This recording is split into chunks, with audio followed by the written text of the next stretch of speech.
মানে আমাকে প্রলোভনের ভিতরে ফেলাইয়া যে মেয়ে হোক 10 লক্ষ টাকা নিয়ে এবং সেই অঙ্গীকার নামা আছে দিয়া তারা আমার কাছে 10 লক্ষ টাকা নিয়ে আমাকে বিয়ে করে। তার পরবর্তীতে 2 মাস যাইতে না যাইতেই আবার তারা পলায় চলে যায়, কোথায় যায়। তারপর কোর্টে গিয়ে আমার মামলা করে এবং পরবর্তীতে আমি আর একটা মামলা করি। হ্যাঁ হ্যাঁ 10 লক্ষ টাকা 2 শতক জমি আমি দিব বিয়ার করে 3 মাস পরে, বিয়ার 3 মাস পরে। কিন্তু টাকাটা নিচে মূলত যেদিন বিয়ে হয়েছে এই দিন 10 লক্ষ টাকা নিচে, আগে 15 টাকা নিচে এবং বিয়ার দিনও তাদের ভোট দিয়েছে, এখানে ফার্নিচার দিয়েছে, অনেক কিছু দিয়েছে।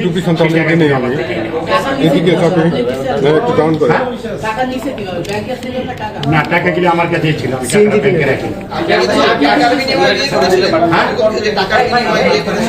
টাকার বিনিময় না, মূলত মনে করেন আমি তো একা, আমি তো মরে যাবো, মরে গেলে আমার খাবে কে? তখন তো আমি মনে করছি যে আমি মরে গেলে তো এই টাকা মানুষই খাবে, যেহেতু আমার কাছে কালকে মরে যেতে পারি, বয়স হয়ে গেছে।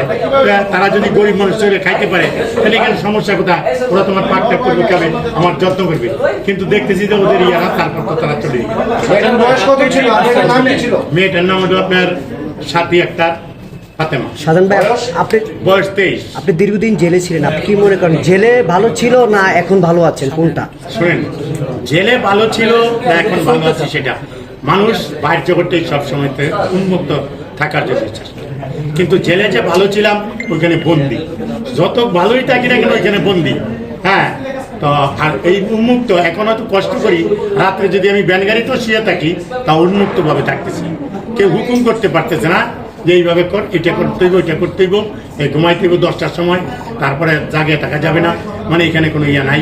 হ্যাঁ, আপনি বলেছেন যে আমার জেলে মনে হয় ভালো ছিল, এরকম একটা কথা। এই পরিপ্রেক্ষিতে যে এটার আগে যদি আমি জেলে না বাড়িতাম তাহলে তো ভালো ছিল, এই বিপদে পড়তাম।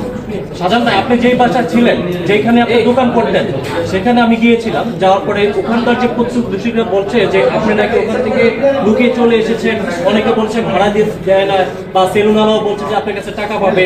ইভেন আপনি যেই বাসার নিচতলায় ছিলেন, আমি তাদের সেই বাড়িওয়ালাকে জিজ্ঞেস করেছি আপনার ব্যাপারে, উনি বললেন সে এখান থেকে না বলে চলে গেছে। হ্যাঁ, লজ্জায় আপনি আমাকে ক্লিয়ার করুন। ওইখান থেকে আমি লজ্জায় চলে আসি, সব কিছু লজ্জায় মানুষ। অনেকে নাকি টাকা পাবে আপনার কাছে। হ্যাঁ, অনেকে টাকা পাবে আপনার কাছে। টাকা পাবে, আমি যে টাকা নিয়ে চলে গেলাম, আমার নগদ টাকা গেলে আমি করতে গেলি। আচ্ছা, আপনার যে যার সঙ্গে সম্পর্ক ছিল আপনার ওয়াইফ, সে একজন টিকটকার ছিল। হ্যাঁ, টিকটকার ছিল। কিভাবে আমি জানতাম না সে টিকটকার ছিল। কিভাবে সম্পর্কটা তাহলে আমি তো বললাম যে একটা চিনির মারফতে সম্পর্ক হয়েছে, ওই অটোতে চিনি পাইছিলাম।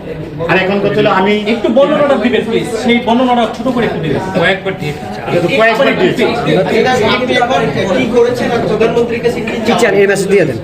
এখন আমার কথাটা হইলো যে আমার বয়স শেষ হয়ে গেছে, প্রধানমন্ত্রীর কাছে আমি যে এতটি যুদ্ধ অপরাধী ফাঁসি কার্যকর করেছি এবং বঙ্গবন্ধু হত্যার মামলার ফাঁসিগুলি কার্যকর করেছি, প্রধানমন্ত্রী তো উনি যুদ্ধ অপরাধীদের মনে করেন যে বাড়ি দিয়েছে, ঘর দিয়েছে, সব কিছুই দিয়েছে।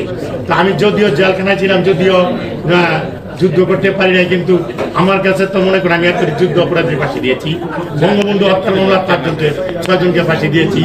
আমিও তো দেশের জন্য কিছু না কিছু করেছি। সেই হিসাবে প্রধানমন্ত্রী আমাকে 5 লক্ষ টাকা দিয়েছে, সেটা আমি বললাম যে প্রধানমন্ত্রী আমাকে দেয় নাই, এবং যেহেতু সেটা আমার নষ্ট হয়ে গিয়েছে, এখন মাননীয় প্রধানমন্ত্রীর কাছে আপনাদের মারফত চাওয়া এইটুকু যে আমাকে বাসস্থান করে দেওয়া, হ্যাঁ, এবং খাদ্য বাসস্থান চলার মতো। এখন তো আমি কাজ করে চলতে পারবো না, কোনো কিছুই করতে পারবো। আপনি কি মনে করছেন যে আপনার স্ত্রীর যে কোনো পরিবার থেকে কোনো চাপে এই বিষয়টা হয়েছে? আপনি যে একজন জল্লাদ শাহজাহান, হ্যাঁ, আপনার স্ত্রীর পরিবারের বা কেউ না, এটা তো তারা যাই নাই দিছি, আজকে আমার সাথে থাকতে জানে না, তারা যাই নাই তো সব কিছু করছে, জানে না, ওরা কিছু নাম দিয়েছে না জল্লাদ শাহজাহান স্বামী। তার মানে আপনি মনে করছেন কি এর কোনো পরিকল্পিত প্ল্যান মনে হচ্ছে? এটা তাদের পরিকল্পিত প্ল্যান, তাদের না অন্য কারো হতে পারে? না, এটা তাদেরই প্ল্যান। যাদেরকে ফাঁসি দিচ্ছে তাদের কি কেউ একজন হতে পারে নাকি? মানে যাদেরকে ফাঁসি দেওয়া হয় তাদের কি নিকটবর্তী আত্মীয় আপনাকে ফাঁসানোর জন্য না, যে তাদের নিকট আত্মীয় বরিশাল বাড়ি, তাদের দেশে বাড়ি বরিশালে। কারণ আপনি তো সবার সাথে ফ্রেন্ডলি মিশছেন, আমরা যখন আপনি মন মানসিকতা ভালো, কিন্তু আপনি কি মনে হয় যে যাদেরকে ফাঁসি দিয়েছেন কোনো পরিকল্পনা তো থাকতে পারে? এটা আমি জানি না সঠিক, সেটা আমি বলতে পারি। আচ্ছা, আমরা একটু আপনার লয়ার সাথে কথা বলবো। একটা প্রশ্ন আছে এই শাহজাহান ভাই, একটা প্রশ্ন এখানে যেহেতু আমরা অনেকে পাই নাই, পরে আসছে, সরি আপনাকে আবার একটু রিপিট করতে বলছি। সেটা হলো আপনি কাদেরকে ফাঁসি দিয়েছেন? যদি আপনি বলেছেন আপনি দেশের জন্য যুদ্ধ করতে পারেন না, কিন্তু যুদ্ধ অপরাধীদের ফাঁসি দিয়েছেন, তাদের নাম